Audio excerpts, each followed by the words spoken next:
The next panel that we have is focused on professional development for geospatial data analytics and influencing decisions or outcomes. We have a fantastic group of speakers who I'd like to ask to come on out now.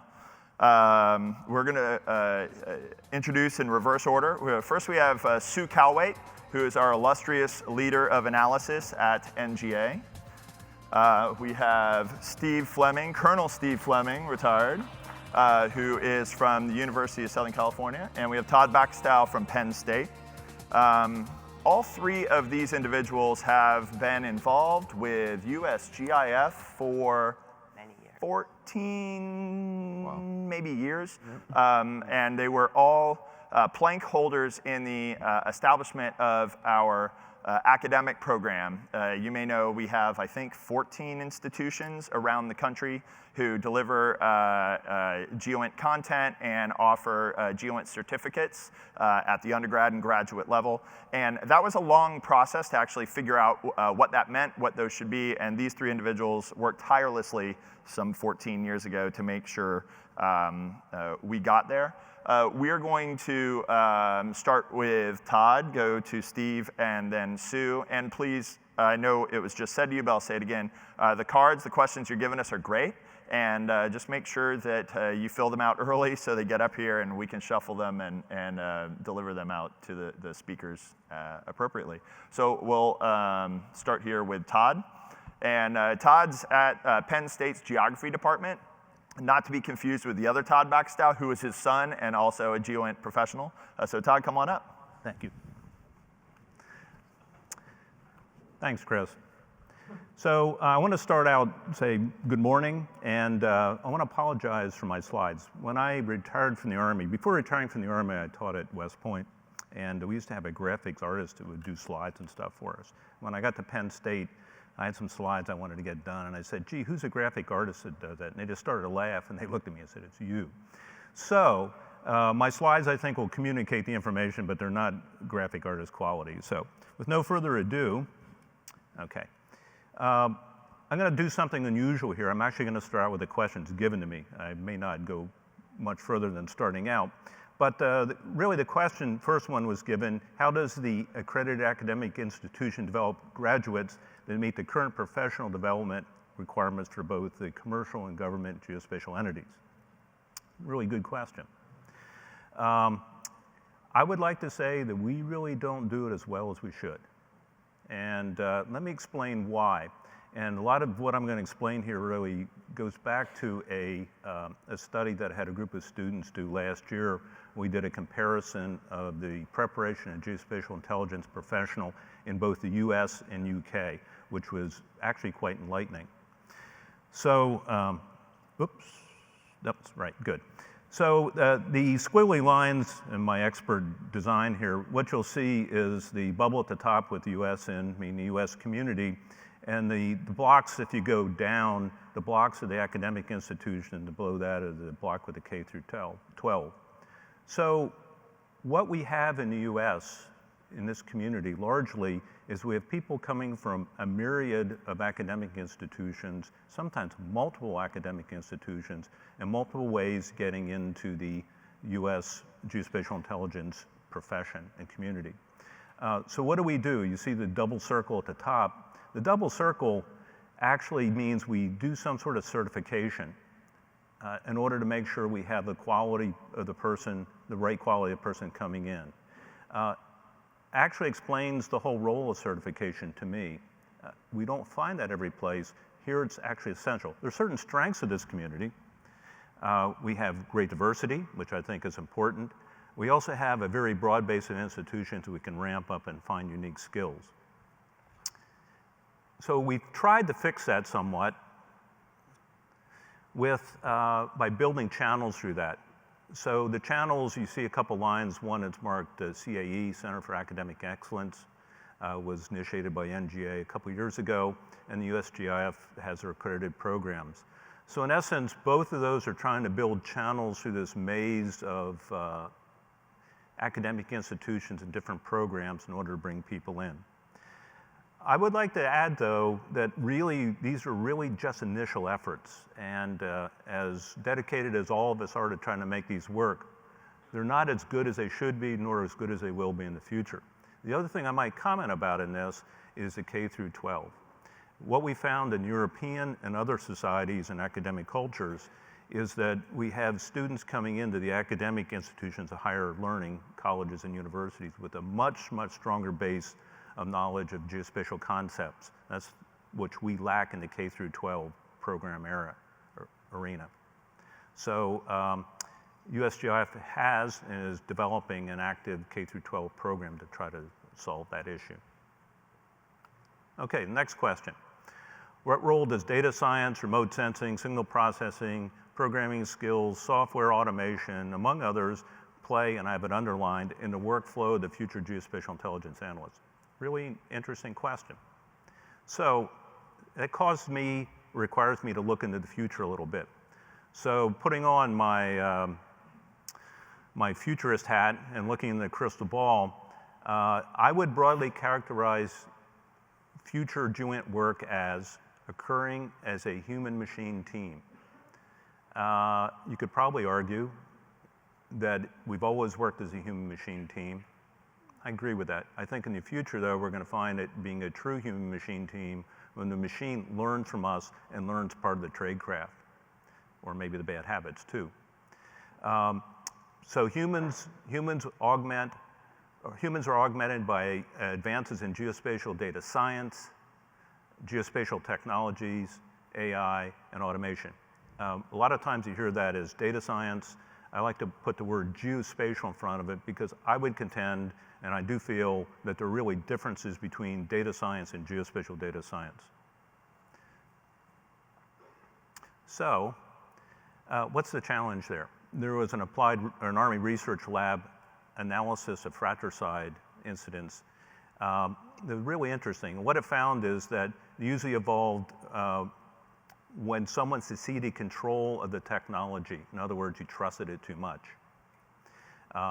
Automation was developed without regard for the downstream consequences of human performance is another reason. The study also found is that automation does not eliminate the need for a human to be the expert or have expertise in the realm. So in a sense, what I'm outlining, what this outlines is the challenges for education in the future. So how do we do that? You know, how do we teach someone as a human-machine team? How do we deal with some of these issues? I think it's going to take practice, time, and understanding that we don't currently have in the education realm. Okay, so this is one of my charts, obviously.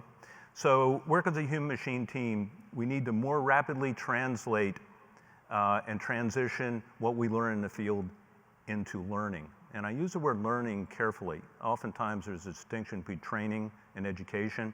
And if we talk about it as learning, actually it's a much better way to think about it because we're focusing on the individual. And actually reminds me of a story of when I was a lieutenant and took over a mortar platoon. And I had a sergeant named Sergeant Yulee said, I'm going to learn you to be a mortar platoon leader. And I said, don't you mean teach? And Sergeant Yulee said, no, I mean learn. You can teach someone they may not learn, and you're going to learn. So in this case, what I'm talking about, if you look at the curve, we have the innovation is rapidly changing. We have the organizational use is probably some stair-step function is changing. But what happens is academia and education and learning always lags. By the time we take that new technology, new innovation, how organizations are using it and transitioning that into actual learning to the individual, we're lagging too much. So what are the solutions here, suggestions? We need to go back to the basics. We need to learn physical geography, human geography, and time geography. We need to apply mastery learning. We need to apply best practices for accelerated learning, and we need to harmonize across government, academia, and industry in the learning realm. Thank you.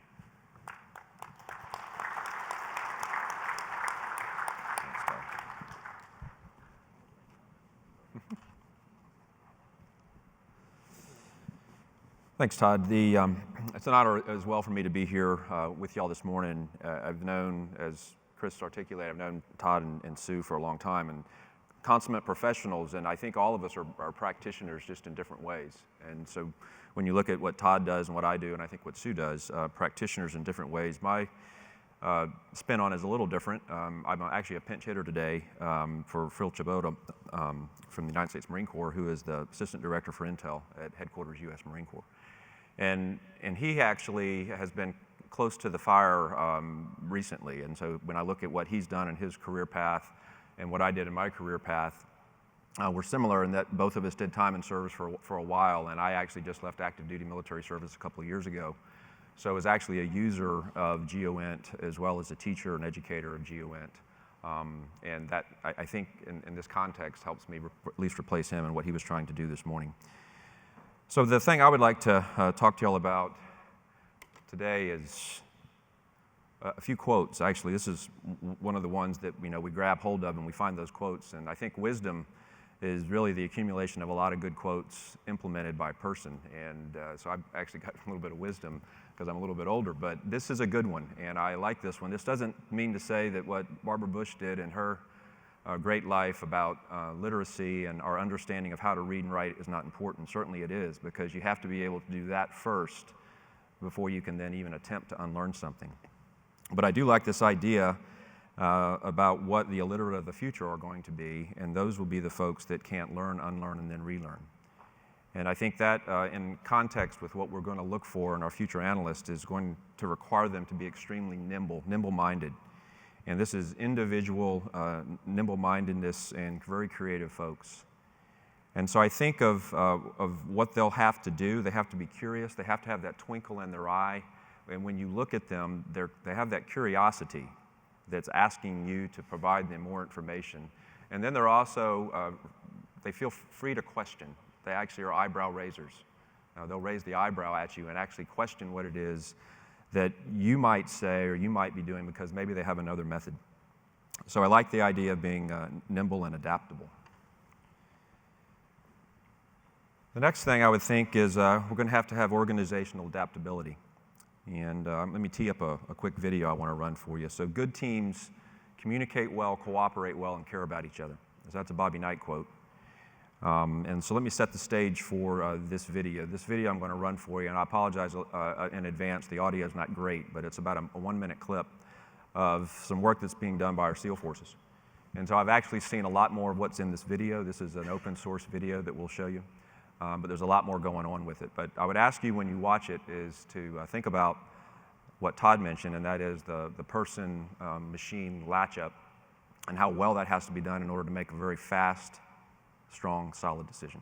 Let's run the video.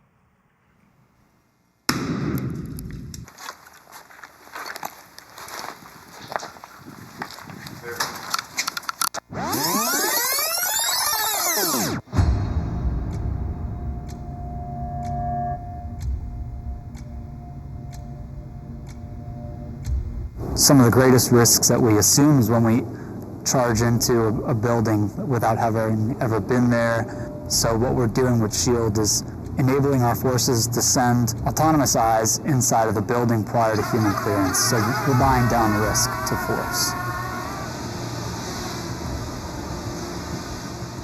Now we have the ability to send the robot internal to a structure prior to sending in our human capital.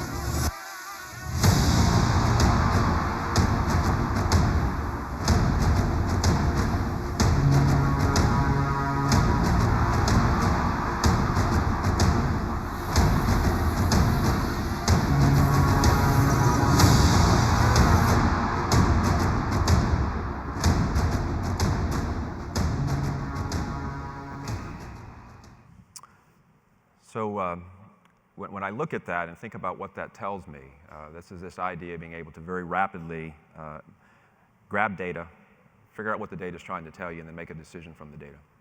And so this is work being done, obviously, with technology that many of us are familiar with. I could tell you actually some funny stories about what happens when that particular device in a training environment runs over CS powder.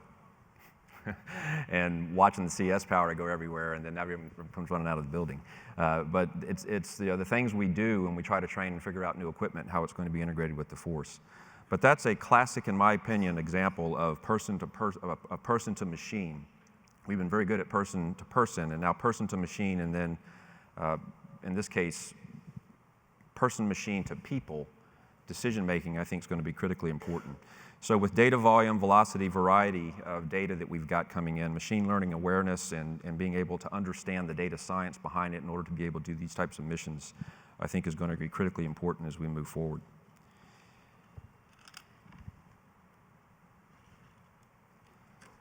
So how do we know then some of the dynamic knowledge that we're going to be required to learn, and then how are we going to understand how to deliver that knowledge? So I'll use the word dynamic for the next 3 slides.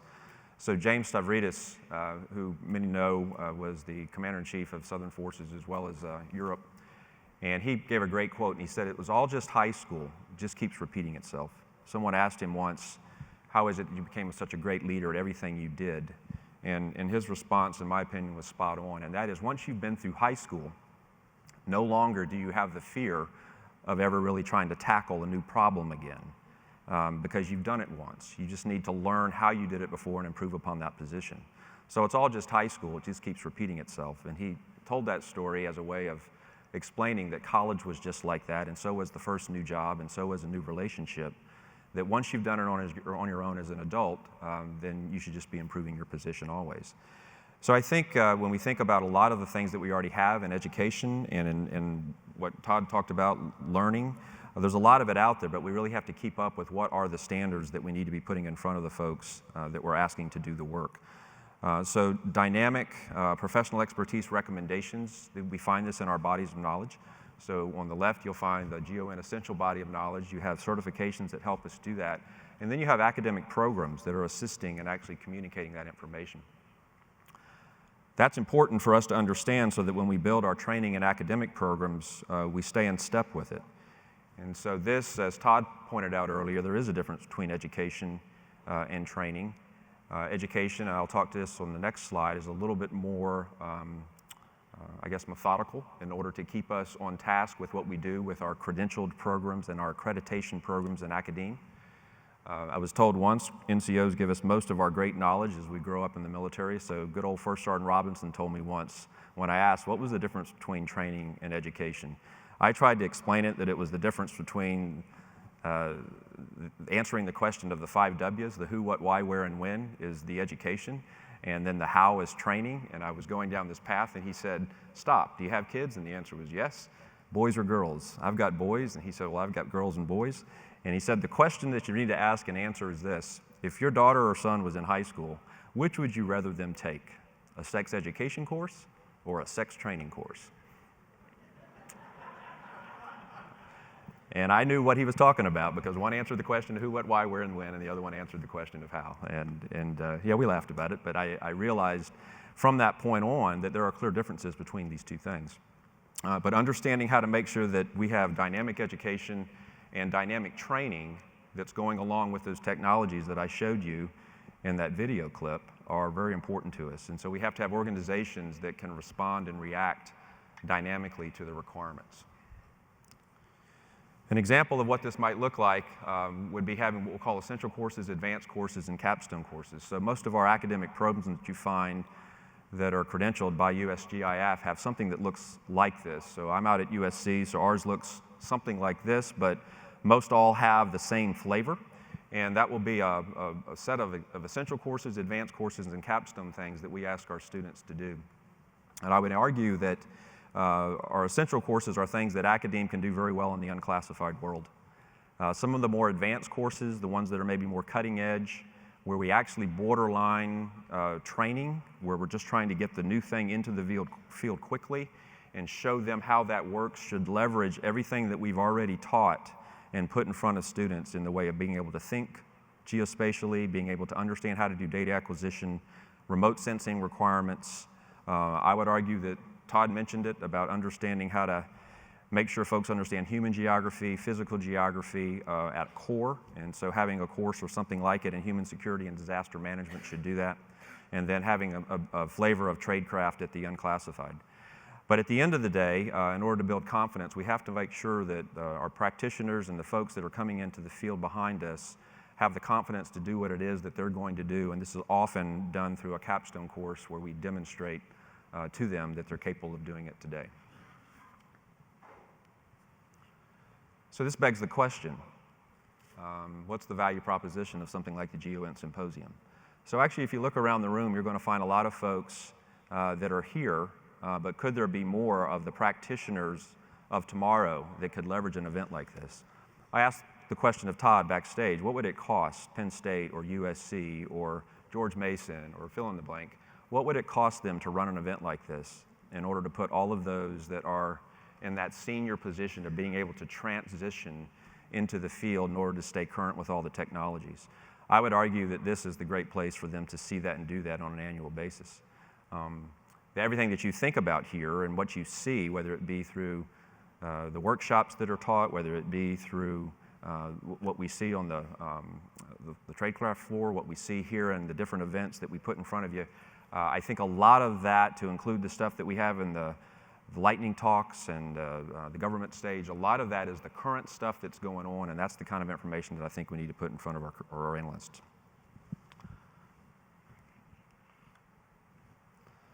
So finally, I'll leave this as kind of food for thought and how difficult it actually can be. Many of us understand this thing called the gaming world. And so where are we going next, and how fast are we going to be in this place? And so the idea of being able to integrate and customize new technology, we've heard a lot today already about data science and the responsibilities that we should have in making sure that those folks that are coming through understand how to work with the data, manage the data, manipulate the data in such a way to where they could actually make decisions from it, or certainly recommendations to decision makers. And so this game space is very interesting. And so one of the things that I think you're going to see a lot of coming down the pipe is these types of things where we integrate old techniques, stuff that we know works, like photogrammetry, and we now take it and we integrate it with things like mixed reality and then putting it into these synthetic training environments or simulations. It sounds good, briefs well, it sounds easy, but when you look at the chart is designed to be complex. It's designed to be hard to understand because doing it is hard. Taking data as we understand it today and getting it inside of, in this case, a gaming engine, where you've got collision surfaces and all those things that happen, in order for, in this case, analysts to immerse themselves with the data, not just visualize the data and make a recommendation from it, but immerse themselves with the data. And from that, then make a decision or a recommendation on a decision, I think is where we need to be thinking we're going to go. So that's it. I would argue that these are some of the things we should be thinking about. At the end of the day, it's about making a difference, and I think as long as we're working hard and keep working hard, these things will happen. They're not easy, but we have to keep giving. I think when we stop giving, we stop living. So be passionate and compassionate about what we're doing, and enjoy the rest of your time here at GEOINT. Thanks.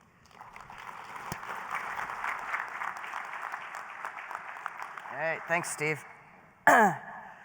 So to talk about professional development and education, I want to use the analogy of a jungle gym. Many of you know I'm a fitness fanatic, so no wonder that I would use something like a jungle gym as that analogy. However, there's a really important reason why I chose this as opposed to what we typically think of as a ladder. A ladder has one direction, from the bottom to the top. A jungle gym has multiple approaches to get to the top. You climb up, you move over, you may go down and then climb back up, and move over and climb back up. Those choices as to where you decide to go, which options you decide to take, are yours, but also sometimes helped by friends or family who might be there with you at the, at the playground, for instance, on the jungle gym. But what I'm going to do is put that in the context of your career. And I'm going to talk about the experiences that you have, the self-development that you're responsible for, and the challenging assignments that you should take on in order to develop your career over time. As you do this, what you will find is that those complexities, those challenges, those new experiences that grow and develop you are going to create a really fantastic and exciting career. The career is based on a set of competencies, and if you look on your right-hand side, I list what I believe in my experiences of a 30-plus career to be the critical competencies of any geospatial professional. GEOINT professional. And when I say any GEOINT professional, it's a GEOINT professional in industry, a GEOINT professional in government, a GEOINT professional in academia. It doesn't matter. But these basic competencies in data, analysis, communications, teamwork, people development, and innovation are what's critical to driving our national security. When you come into that jungle gym at the entry level, you have a basic foundational knowledge in any one of those skills, a basic understanding of geospatial data, of remote sensing data, of ones and zeros. Or if you're in the human resources, you have a basic understanding of people skills that are needed. You understand, perhaps as you enter into your profession, how to be part of a team. You understand, as part of your profession, how to engage and share information, which is a form of people development. And hopefully you've had some experiences on innovation, on thinking differently.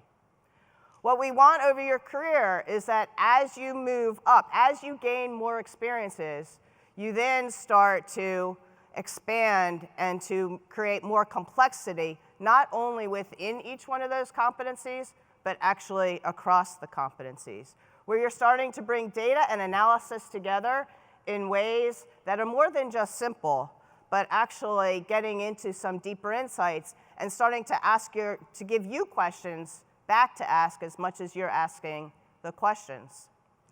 And as you move into that full performance, you may have a basic education, an undergraduate degree. And now it's time to get a master's degree, or perhaps you have a master's degree and you want to get a PhD. Your education starts to add to the complexity of the competencies that you're developing. So teamwork in capstone projects becomes really critical in experiencing how do I bring a number of people together to ask questions, to share information, to use the knowledge, the skills, the abilities that we have differently. We talk a lot at NGA, for instance, about the multidisciplinary teams and the importance of having an analyst, a data scientist, a software developer, a geospatial analyst, an engineer, all working together on those same problems. In every one of those cases, every one of those skills, those 5 competencies, or those 6 competencies, are foundational to what they bring. But as you have an entry level, a full performance, perhaps a senior or an expert on that, they bring a different level of knowledge and understanding of the data, of the software, of the technology that's needed, of the problems that are trying to be solved in order to address our key questions in national security. What I also want to emphasize in this idea of the jungle gym is that you may start as a technical expert and move over in the jungle gym into a branch chief or a division chief job and find that your people development role, that's what you love to do most. But even as a supervisor, as a manager, look for those subject matter experts who are also mentoring and developing people as part of their people development skills as well. Also encourage that part of their development is not only education or skill building, but self-development. Self and professional development through networking, as we're going to be doing here over the next several days, through affiliating with organizations such as the USGIF, and attending more than just this symposium, but other talks, other opportunities to learn about the profession and about what's changing in the profession. And this also goes to the fact that we need the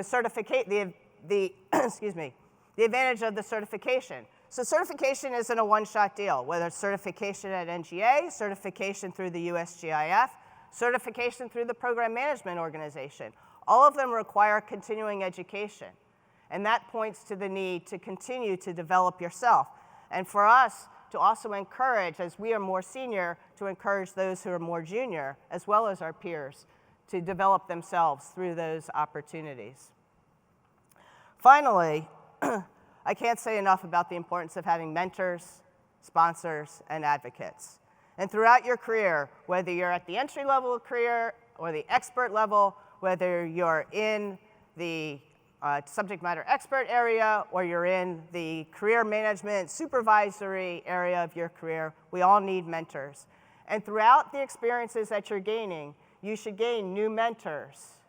You'll find new advocates, new sponsors, and build on those throughout your career. Don't leave them behind, but continue to build and to learn from all those who have helped bring you along. The last thing that I want to say is take advantage of the complexity that is offered to you in the field of geospatial intelligence. That even if you want to be a subject matter expert, reach for 2 steps above you in that jungle gym, pull yourself up to an experience that you thought you may never have been qualified for or barely qualified for, and put yourself in that challenging position. Look for others to support you.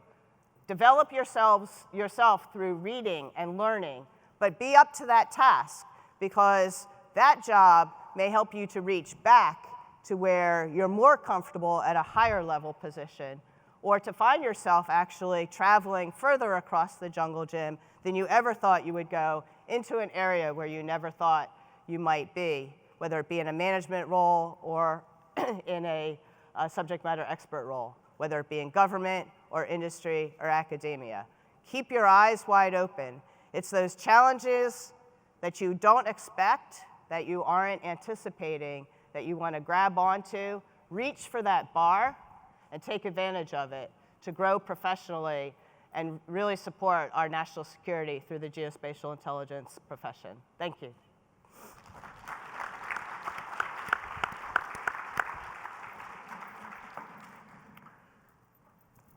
So some great questions from the crowd, and I'm going to ask for relatively short answers so we can get through as many as possible.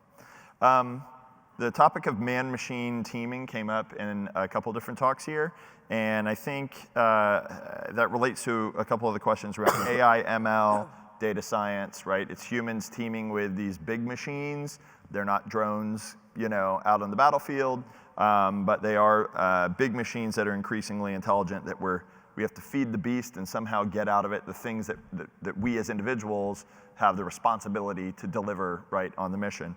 So how are training organizations keeping up with the changing AI, ML kind of landscape in the GEOINT environment? And I'll tie that with, data science is constantly being used. Those data scientists are using those types of platforms.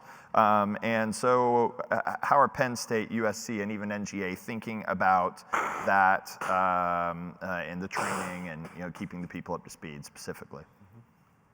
Over to you, Todd.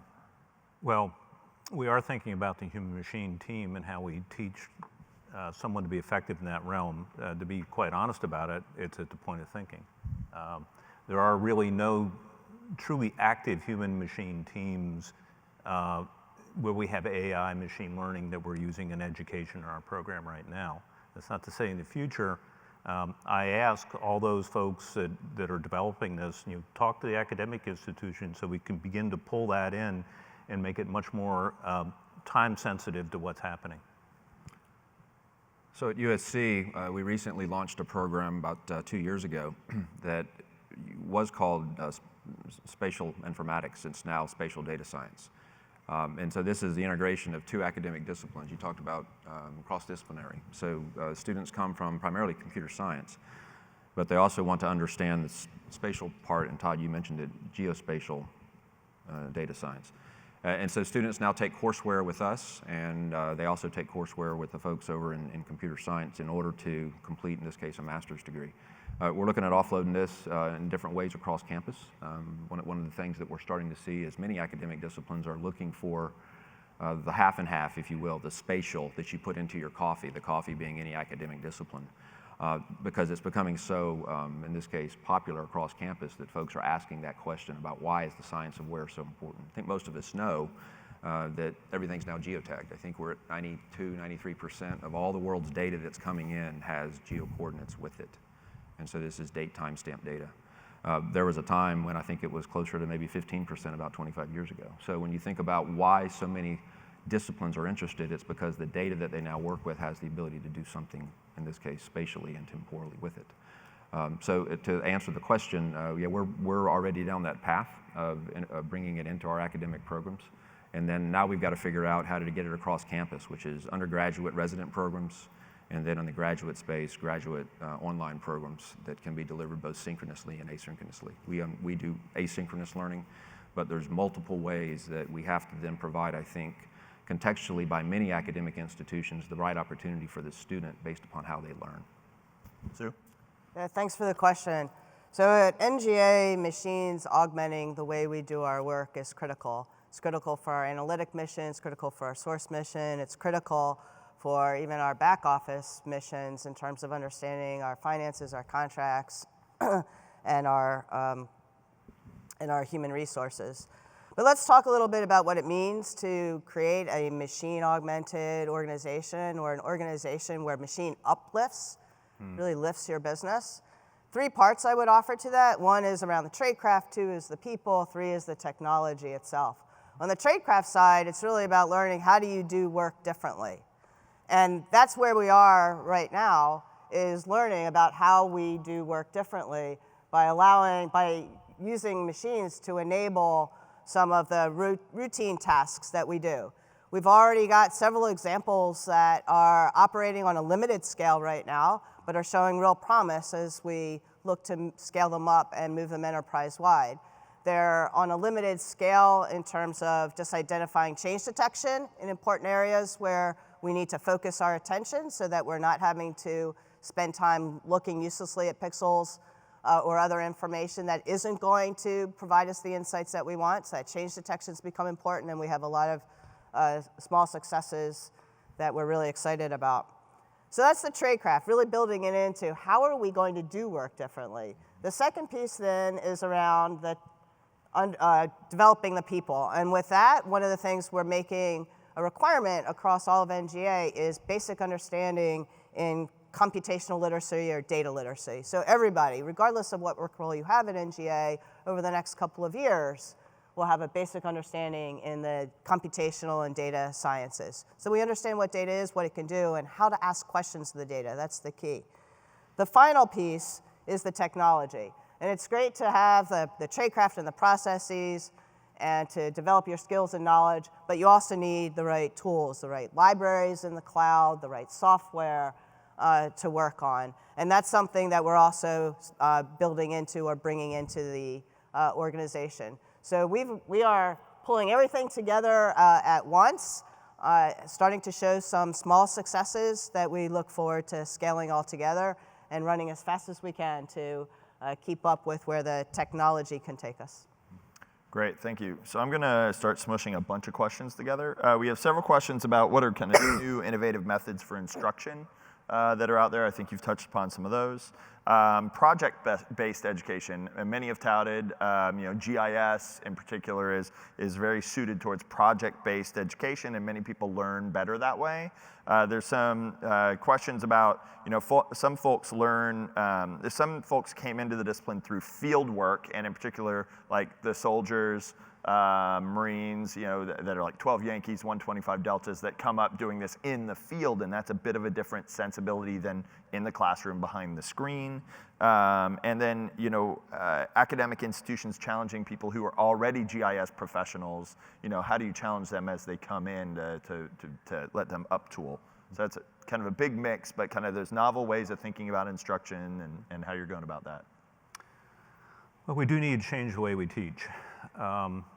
It is frustrating for me when you see we measure success, and this is across academia in general, by class. It's time and seat rather than mastering competencies. We need to change to mastery. And look, academia is a 14th century institution. There's a reason they wear the robes they do at graduation. We need to change, and it is very slow to change. We need to go to mastery. Now, maybe it can be a overlay on top of set piece classes where you take one class, next class.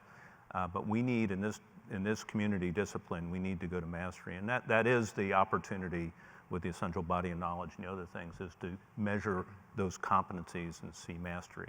It will be a while. It will need to be transformative in education. Yeah, so online education has helped us do this. It has allowed for students to be able to reach out and touch academic institutions really on their time scale, when it's time for them to become educated, and learn more, they can now do it. They don't have to wait for approval from an employer or to figure out how to move a family to get to a residential environment. So that, I think, is one of the things that has helped us. The trick now is, as Todd already articulated, is how do you get it inside of an academic institution so that it stands up. So when you think about a credentialed academic institution, it's not as easy as just saying we're going to go make the change today and then wave a magic wand and it happens. And the reason it's not so is because these things are accredited by organizations that are bigger than the institution. So there's Western states, there's Middle states. These are larger organizations that say, yes, the credits that you're offering the student can be transferred to another academic institution. So if you haven't been inside of academia, it's just not as easy as the institution wanting to do it, and then therefore it's done. So it does take a longer time to get those things done, but that's why academia is really well postured to do things like the essentials, things that really don't change much, but are necessary as foundational knowledge.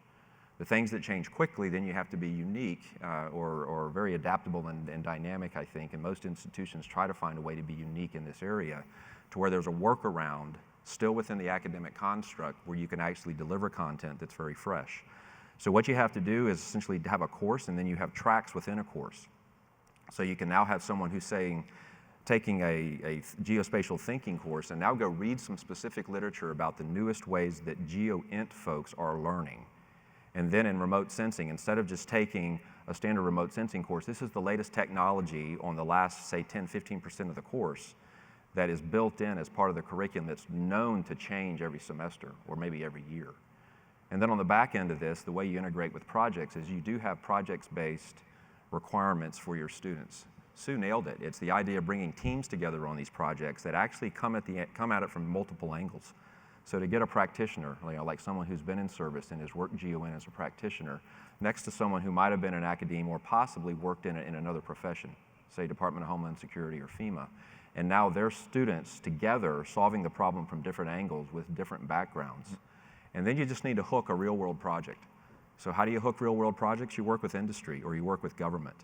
And you say, we want you to be the customer. You have to go through the legal battle of setting up the CRADA or setting up the master research agreement or whatever the thing is that you have to put in place that allows the discussion to happen and IP to cross the table so that you now have this thing that happens where you're dealing with a customer and helping them solve a problem that's either a government problem or an industry problem for, in this case, students to learn and industry to get assistance in solving the problem.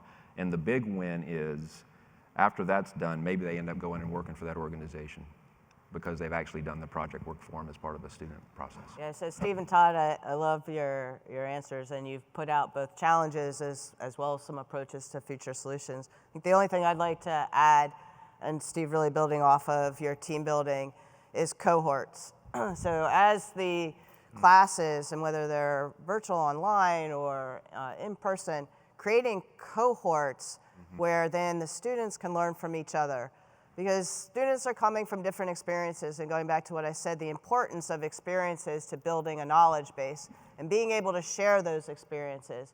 And so how can we create, if you will, almost lifelong cohorts in our educational system such that when you come in for a course or for a degree and you go back out to your workplace, those cohorts still maintain contact and continue to learn from each other even outside of the academic experience, as well as while they're in that academic experience.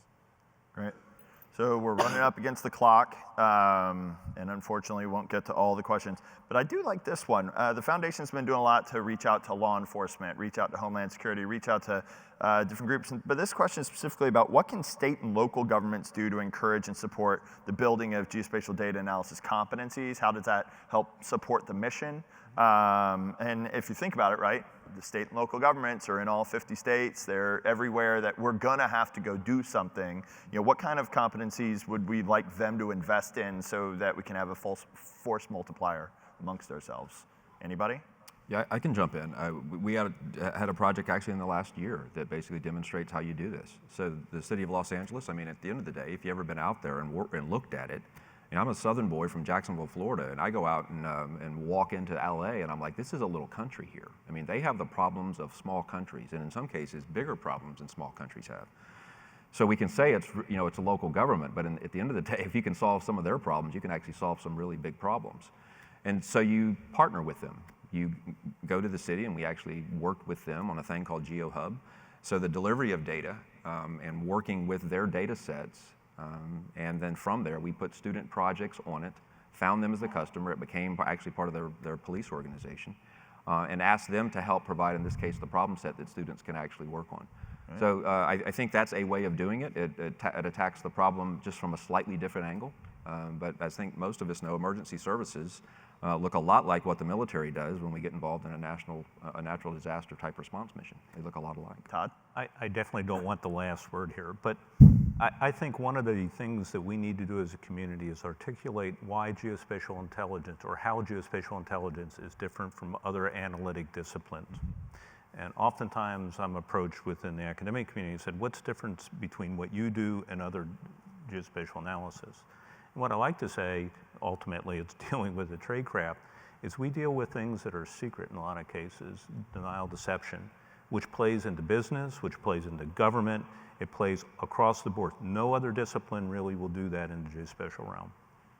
And Sue? I would just say, going back to the 6 competencies that I talked about, they're all relevant. Adding to what Todd has said is the difference between most of what state and local governments might do and what we do in the national security sector is the type of data, when you start talking about the classification of the data, and the type of questions that we ask. But the fact that you need to understand a variety of sensor systems, a variety of GIS types of data, a variety of other sources of data, that you need to think critically, apply structured analytic techniques in your analysis, that you need to work in teams, that you need to be able to communicate verbally, written, and in graphics and pictures, that you need to be able to develop others, whether that's as a mentor, whether that's as a coach, whether that's as a supervisor or a career manager. You have to create other folks like you or other folks for this profession. And then finally, encourage a spirit of innovation. Encourage your team to think outside the box. That regardless of where you sit, state government, local government, federal government, private sector, academia, those 6 competencies are relevant and are fungible across. And it's just the application of those 6 competencies to the problem sets that you're dealing with that really makes it unique for geospatial intelligence. Well, thank you for that. Somebody reminded me last night, right, when all of us go to work in the morning, none of us go there in order to do a bad job. We're going there to be the best us that we can be, and professional development is key to that. It's kind of a labyrinth that we all have to navigate in life, and I think we as a community have invested a lot to try to make all of us successful. I really appreciate the time that you took to share with us today. But also, when we give you a round of applause, I'd like it to be in part for the recognition of the work that these folks have done as part of the foundation for the past 14 years, showing up as early adopters, early supporters. We wouldn't have achieved what we have as a community without you. So thank you very much, and round of applause, please.